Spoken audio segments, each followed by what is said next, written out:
أعوذ بالله من الشيطان الرجيم.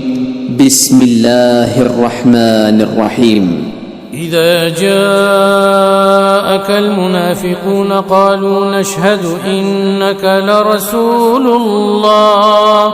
والله يعلم إنك لرسوله والله يشهد إن المنافقين لكاذبون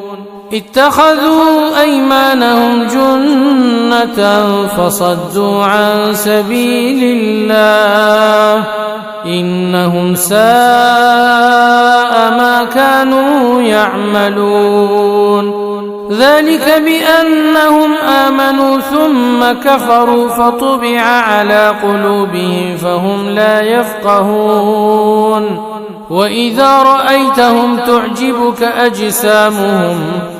وإن يقولوا تسمع لقولهم كأنهم خشب مسندة يحسبون كل صيحة عليهم هم العدو فاحذرهم قاتلهم الله أنى يؤفكون وإذا قيل لهم تعالوا يستغفر لكم رسول الله لووا رؤوسهم ورأيتهم يصدون وهم مستكبرون سواء عليهم أستغفرت لهم أم لم تستغفر لهم لن يغفر الله لهم إن الله لا يهدي القوم الفاسقين هم الذين يقولون لا تنفقوا على من عند رسول الله حتى ينفضوا ولله خزائن السماوات والأرض ولكن المنافقين لا يفقهون يقولون لئن رجعنا إلى المدينة ليخرجن الأعز منها الأذل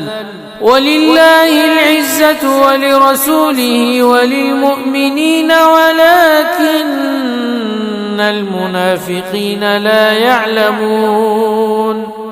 يا أيها الذين آمنوا لا تلهكم أموالكم ولا أولادكم عن ذكر الله ومن يفعل ذلك فأولئك هم الخاسرون وأنفقوا مما رزقناكم من قبل أن يأتي أحدكم الموت فيقول رب لولا أخرتني إلى أجل قريب فأصدق وأكن من الصالحين ولن يؤخر الله نفسا إذا جاء أجلها والله خبير بما تعملون.